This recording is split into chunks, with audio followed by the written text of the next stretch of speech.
میرے عزیزو، میرے بچوں بچیوں، میرے رب نے اپنی ذات تک پہنچنے کے لیے، جنت تک پہنچنے کے لیے، دنیا کی عزت تک پہنچنے کے لیے ایک ضابطہ دیا ہے، وہ ہے محمد الرسول اللہ، وہ ہے محمد الرسول اللہ، وہ ہے محمد الرسول اللہ۔ اور اللہ نے اپنے محبوب کی زندگی پوری زندگی ہمیں بتا دی، ہمارے سامنے پیش کر دی۔ میرے اللہ نے اپنے حبیب کی ہر ادا کو محفوظ کیا۔ جب آپ غمگین ہوتے تھے، ہمیں اگر نہ پتا ہو تو ہمیں کیا فرق پڑتا ہے، لیکن میرے نبی جب غمگین ہوتے تھے یوں بیٹھتے تھے، داڑھی ہاتھ میں اور سر جھکا ہوا، آنکھیں بند۔ یہ آپ کے غمگین ہونے کی نشانی تھی۔ جب آپ خوش ہوتے تھے تو یہاں سے نور نکلتا تھا، پہلے نکلتا تھا اور زیادہ نکلتا تھا۔ جب آپ ناراض ہوتے تھے، جب آپ غصے میں ہوتے تھے تو اظہار تو فرماتے نہیں تھے، پی جاتے تھے۔ پینے پر جو باڈی کا ریئیکشن ہوتا تھا وہ کیا تھا؟ یہاں ایک رگ تھی جو ایسے ایسے ایسے ایسے پھڑکنے لگتی تھی۔ آپ سب سے کہتا ہوں، غصے کو پینا سیکھو، چپ رہنا سیکھو۔ خاص طور پر ان بچیوں سے کہتا ہوں، ہمارا سسرالی معاشرہ بہت ظالم ہے، بہت ظالم ہے، بہت ظالم ہے، چاہے وہ دیندار لوگ ہوں، چاہے دنیا دار لوگ ہوں۔ اس لیے چونکہ ہمارا جوائنٹ فیملی سسٹم ہے، یہ بہت پسندیدہ تھا اور اب بھی ہو سکتا ہے اگر ایک دوسرے کے مقام کا پتہ ہو، ایک دوسرے کے مرتبے کا پتہ ہو، لیکن اب ٹانگ اڑانا ہی ہماری معاشرت بن چکا ہے، تو زندگی اجیرن ہو۔ ایک لڑکا لڑکی زندگی شروع کریں تو ایک کے مسائل ہیں اور اس کے مسائل ہیں، تو بڑی جلدی حل ہو جائیں گے، لیکن جوائنٹ فیملی سسٹم میں وہ جاتی ہے بچی، خامند کے مسائل الگ، ساس کے الگ، سسر کے الگ، نندوں کے الگ، دیور کے الگ، بھابھی کے اور اس کے مامیوں کے الگ، چاچیوں کے الگ، دادیوں کے الگ، نانیوں کے الگ، ہکو ساسی کافی ہے مسائل واسطے، تو باقی رشتے اتنے زیادہ ہیں کہ وہ مصیبت کھڑی کر دیتے ہیں۔ میرے رب کی شریعت پڑھو۔ اگر میں مالدار ہوں اور میری بیوی کہتی میں نے الگ ٹھہرنا ہے تو میرے ذمہ اس کو گھر لے کر دوں، اس الگ زندگی شروع کروں۔ میری بیوی کے ذمہ نہیں ہے میرے ماں باپ کی خدمت، میری خدمت کرے گی، میرے ماں باپ کی نہیں۔ اگر مجھے اتنی سخت نہیں تو میں اس کو کرائے پر گھر لے کر دوں اگر وہ چاہے۔ اگر اتنی نہیں تو پھر ان بچیوں کا واجب حق ہے کہ گھر میں اس کے لیے ایک کمرہ، ایک کچن، ایک ٹوائلٹ اس کا لازمی حق ہے۔ اس کچن میں اس کے سوا اور کوئی نہ ہو، وہ ٹوائلٹ، وہ واش روم اس کے سوا اور کوئی استعمال نہ کرے، وہ کمرہ اس کے سوا اور کوئی استعمال نہ کرے۔ اگر اس کی بھی ہمت نہیں ہے کہ کسی کی بچی کو تھوڑا الگ وہ لا کر دے دیتے، بتا ہے ویکھو وہ تسبیح پڑھے تے روزے رکھے، شادی نہ کرے۔ کسی کی بیٹی کو برباد کرنا، ذلیل کرنا، یہ آج کا جوائنٹ فیملی سسٹم بن چکا ہے۔ اور میں قربان جاؤں، میرے نبی نے فرمایا، یہ جو میرے مدینے کے صحابہ ہیں، ان کی ایک جگہ آپ نے تعریف کی، یہ جو میرے مدینے کے صحابہ ہیں یہ بڑے اچھے ہیں، ان کے گھر میں جب کسی کی بیٹی کی ڈولی اترتی ہے تو اسے یہ احساس ہی نہیں ہوتا کہ اپنے گھر میں ہوں یا سسرال کے گھر میں، اتنا اس کو پیار دیتے۔ آنے والی کو تو پیار دیا جاتا ہے تاکہ وہ پچھلے رشتوں کو بھلا دے، آنے والی کو عزت دی جاتی ہے تاکہ وہ پچھلی عزت کو بھلا دے، لیکن اگلے ہی دن اس کا ٹیسٹ شروع ہو جاتا ہے، یہ بیٹھی کیوں نہیں، یہ کھاندی کی پئی ہے، لہ تیری بیگم نے مینوں سلام ہی نہیں کیتا، میں اودی ساس ہاں، مینوں پانی ہی نہیں پوچھا۔ میرے نبی کی زندگی پڑھو، کیا خوبصورت زندگی ہے، کیا میرے نبی نے 11 شادیاں کیوں کی؟ اللہ کی قسم ہمیں زندگی سکھانے کے لیے۔ سنو حدیث سن لو، ما لی فی النساء من رغبت، مجھے عورتوں کی کوئی خواہش نہیں ہے۔ اور سن لو، ما تزوجت وما زوجت الا بوحی من السماء، میں نے جہاں شادی کی، جہاں بیٹی کی شادی کی، پہلے آسمان سے وحی آئی، پھر میں نے شادی کی۔ 40 سال ایک ایجڈ عورت کے ساتھ گزارے، 2 نکاح میں بیوہ ہو چکی ہیں۔ ابو حالہ سے پہلے ورقہ بن نوفل سے منگنی ٹوٹی، ابو حالہ کے نکاح میں بیوہ ہوئیں، ابن عابد کے نکاح میں بیوہ ہوئیں، پہلے سے 2 بچے، ایک ہند ایک حالہ، اور ابن عابد کا ایک بیٹا ہوا، اس کا نام مجھے کہیں نہیں ملا۔ 2 نکاحوں سے بیوہ، ایک جگہ منگنی ٹوٹ کے میرا نبی 25 سال کے، وہ 40 سال کی، اور اپنے زندگی کے 25 سال ان کے ساتھ گزار دیے کہ آنے والا باطل جب اس قسم کے خرافات بولے گا تو ہم کہہ سکیں گے کہ اگر ہمارے نبی کو عورتوں کا شوق ہوتا تو 25 سال کا آدمی، وہ 40 سال، وہ تو کہے گا مجھے 20 سال کی لڑکی سے کرنی، اور پھر میرے نبی کا حسن۔ پھر جب آپ 50 سال کے ہو گئے تو آپ نے دوسری شادی کی حضرت سودا سے، 50 سال کی ہوں، وہ بھی 50 سال کی تھی۔ پھر حضرت عائشہ سے نکاح ہوا۔ پھر جب مدینے گئے تو آپ نے وہاں جا کے 9 شادیاں کی۔ میرے بھائیوں، میرے بچوں، اللہ کی قسم تمہیں ہمیں گھر کی زندگی سمجھانے کے لیے یہ 1 لوٹا پانی لے لو، نماز ہو جائے گی۔ اور افریقہ میں گیا، اتنے پانی کے ساتھ لوگ وضو کرتے ہیں، انہوں پانی کم ہے نا، تو صحرائی ہے، تو وہ ہماری طرح پانی بہاتے نہیں، وہ ایسے کر کے یوں کر کے اس کو سارا گیلا کر لیتے ہیں۔ تو وضو کے لیے تو 5 لوٹے پانی چاہیے اور 1 گھنٹہ چاہیے، اور نماز کے لیے 1 گھنٹہ پانی چاہیے۔ لیکن 24 گھنٹے کی زندگی میری کیسی گزرے؟ یونیورسٹی میں ہوں تو ٹیچر کے ساتھ کیسا ہوں، یونیورسٹی میں ہوں تو اپنے ساتھی کے ساتھ، یونیورسٹی میں لڑکیاں میرے ساتھ پڑھتی ہیں، لڑکے میرے ساتھ پڑھتے ہیں، میں یہاں کس حیا کے ساتھ زندگی گزاروں اور کن آنکھوں کی حفاظت کے ساتھ یہاں میں زندگی گزاروں؟ میرا اللہ مجھ سے یہاں کیا چاہتا ہے؟ جب میں گھر میں جاتا ہوں، اگر میں بچہ ہوں اور میری ماں اور باپ ہے تو میرا اللہ مجھ سے کیا چاہتا ہے؟ اگر میں خامند ہوں تو میرا اللہ مجھ سے کیا چاہتا ہے؟ میں گھر میں داخل ہوں میرے نبی کے طریقے کے ساتھ تو میں باپ ہوں، میں گھر میں آؤں اور میرے بچے سہم رہے ہوں تو میں باپ نہیں، میں تھانے دار ہوں، میں پروفیسر نہیں ہوں، میں تھانے دار ہوں۔ میں گھر میں انٹر ہوں اور میری بیوی پریشان ہو جائے تو میں خامند نہیں ہوں، میں تھانے دار ہوں۔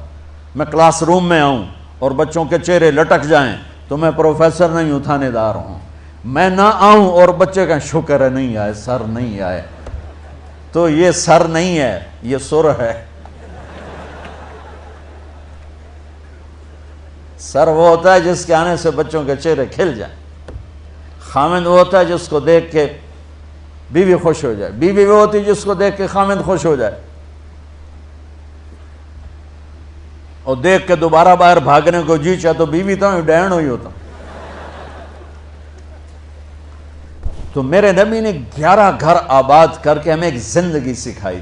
اور بچوں، اگر اپنے نبی کی ساری زندگی کا خلاصہ بتاؤں تو 2 حدیثوں میں آ جائے گا۔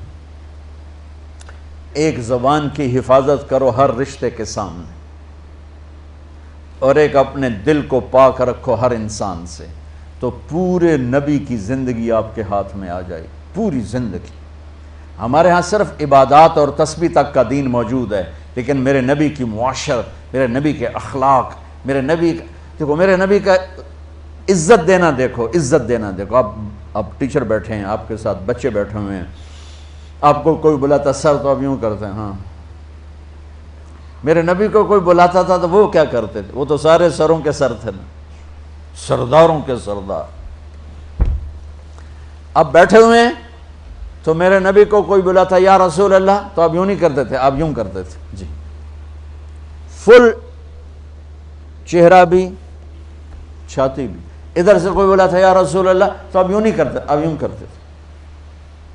کوئی ادھر سے بلاتا ہے، رانجھا صاحب مجھے بلاتے ہیں ادھر سے، ہاں جی میں تو اتنا ہی کہوں گا، لیکن جب میرے نبی کو کوئی بلاتا تو آپ یوں کیا کرتے تھے۔ اور جب آپ کھڑے ہوتے تھے اور آپ کو کوئی بلاتا تھا تو آپ یوں نہیں کرتے تھے، آپ یوں کرتے تھے، اور ساتھ اسمائل دیتے تھے، پورا مڑتے تھے، چھوٹے کے لیے بھی بڑے کے بھی۔ بیٹی فاطمہ گھر میں آتی ہے، بچوں کو کس طرح ڈیل کیا؟ میں روزانہ میرے پاس بچہ گستاخ ہے، بچہ نافرمان ہے، باپ جی بچہ اب سنتا نہیں ہے، بچہ یہ ہے، بچہ وہ ہے۔ ایک نبی کی حدیث سن لو، بچے تمہارے غلام ہیں۔ آپ سب باپ بیٹھے ہو، جو جتنے آپ ٹیچر بیٹھا ہو، اب سب باپ بیٹھے ہو، جو مستورات ٹیچر ہیں وہ بھی ماں بیٹھی ہیں، اور اصلی باپ اور ماں بھی بیٹھے ہوئے۔ میرے نبی نے فرمایا اکرموا اولادکم، اپنے بچوں کو عزت دو، عزت دو۔ میرے نبی کیسے عزت دیتے تھے؟ حضرت فاطمہ گھر میں انٹر ہوتی، اور یہ حضرت فاطمہ کا آنا کوئی 8ویں دن نہیں ہوتا تھا، گھر کے ساتھ گھر تھا، 2-4 گھر چھوڑ کے حضرت فاطمہ کا گھر تھا، ہر دوسرے تیسرے دن حضرت فاطمہ آتی ہیں، میرے نبی چیئر پہ بیٹھے ہیں، زمین پر بیٹھے ہیں، چارپائی پر بیٹھے ہیں، لیٹے ہوئے ہیں، جو ہی فاطمہ کو دیکھتے آپ کھڑے ہو جاتے. سبحان اللہ. کوئی اپنے بچوں کے لیے کھڑے ہوتے ہیں؟ آپ لوگ کلاس روم میں آتے ہو تو آپ کے لیے بچے کھڑے ہوتے ہیں، اور میرے نبی کیا، یہ بچے آپ کی اولاد ہیں، میرے نبی کھڑے ہو جاتے، اور وہیں نہیں کھڑے رہتے تھے بلکہ تیزی سے آگے بڑھتے تھے اور جا کر حضرت فاطمہ کا ہاتھ پکڑ لیتے تھے مسافر کے، اور پھر دیکھو مجھے یوں بوسہ لیتے، پھر ہاتھ پکڑے پکڑے پکڑے لے کر آتے، پہلے حضرت فاطمہ کو بٹھاتے پھر خود بیٹھتے تھے.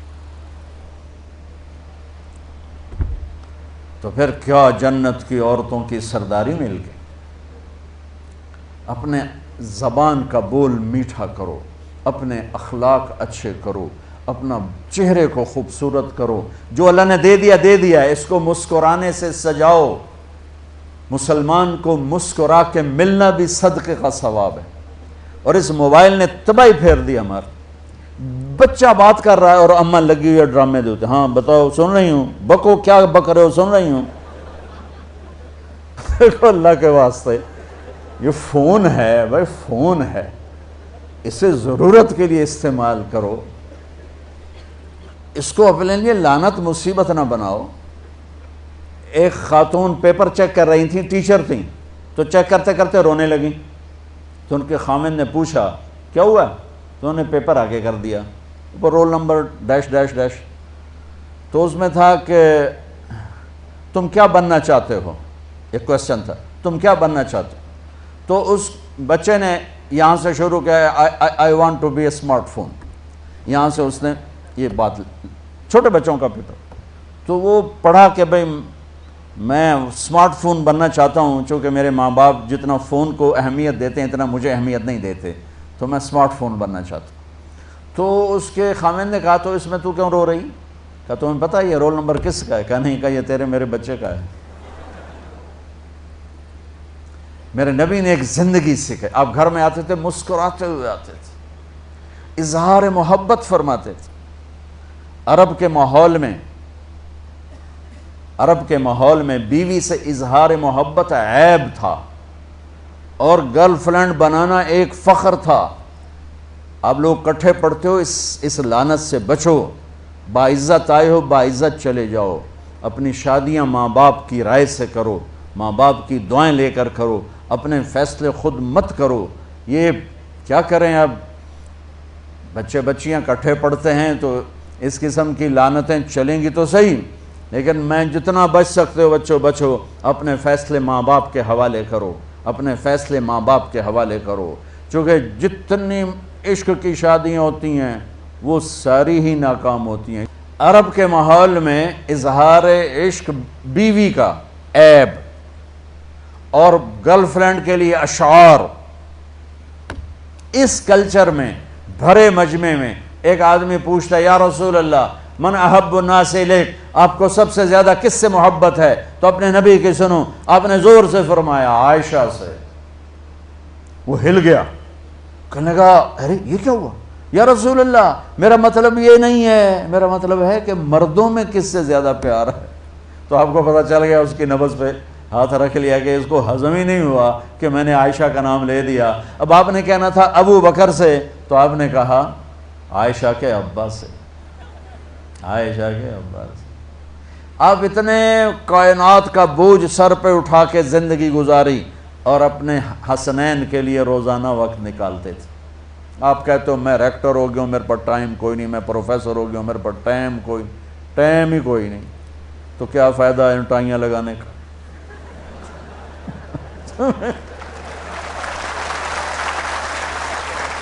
تمہارے لیے اپنے بچوں کے لیے ٹائم نہیں ہے تو تم کیا کر رہے ہو، جھک مار رہے ہو؟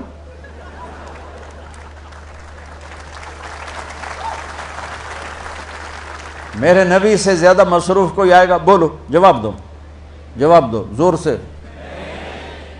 7 بر اعظم کے انسان اور قیامت تک کے انسانوں کی ذمہ داری سر پر ہو، اور وہ روز بچوں کے لیے وقت نکالیں. این اللقا، میرے شرارتی بچے کدھر ہیں؟ روزانہ دوسرے تیسرے دن آپ حسنین کو ٹائم دیتے. اب کیسے ٹائم دیتے؟ دیکھو ان کے لیے ایسے آپ ان کے لیے ہاتھ بھی بچھا دیتے اور پاؤں کے گھٹنے بھی اٹھا دیتے. ہاتھ اور گھٹنے لیول کر کے کمر پورا جیسے سواری کا ہوتا ہے. آؤ بھائی بچوں اپنے اونٹ پہ چڑھ جاؤ. دونوں بچوں کو اوپر چڑھا کر کمرے میں چکر لگاتے. پھر کہتے تمہارا اونٹ کیسا ہے. پھر دونوں کو اتار کے زینب کو اوپر چڑھاتے. پھر کہتے اوپر سے آ گئے حضرت جابر ایک دفعہ کہ حسنین اوپر چڑھے ہوئے تھے. بڑی عالی شان سواری ہے بھائی، بڑی عالی شان سواری ہے بھائی. تو میرے نبی نے نیچے سے کہا بڑے عالی شان سوار ہیں بھائی، بڑے عالی شان سوار ہیں بھائی. میرا سب سے بڑا سرمایہ میری اولاد ہے. میں نے اسے ٹائم نہ دیا، میں نے اسے یہ سب آپ کی اولاد بیٹھے ہوئے ہیں، سب آپ کی اولاد بیٹھے ہوئے ہیں. ٹیچر کا رتبہ بہت بلند اللہ نے بنایا ہے. میرے نبی ٹیچر بن کے آئے، بادشاہ بن کے نہیں آئے، حاکم بن کے نہیں آئے، تاجر بن کے نہیں آئے. میرے نبی معلم بن کر آئے. مقدس ترین نسبت، یہ سب آپ کی اولاد ہے. یہ اگر اچھے انسان بنتے ہیں، میرے 5 بچے ہیں، کتنا کو صدقہ جاریہ بنیں گے؟ آپ کے 10,000 بچے ہیں، اگر یہ ایک بچہ صحیح چلے، نیک بنے، آپ خود سے جو کتنا بڑا آپ نبیوں کے ساتھ اٹھائے جائیں گے. یہ اتنا عالی شان مرتبہ ہے انسانیت کے لیے، معلم بننا، ٹیچر بننا. لیکن پھر نبی کی زندگی پڑھو، نبی والے اخلاق پڑھو کہ میرے نبی نے کیسے زندگی، کیسے خوبصورت طریقے سے اپنی اگلی نسل کو سنبھالا.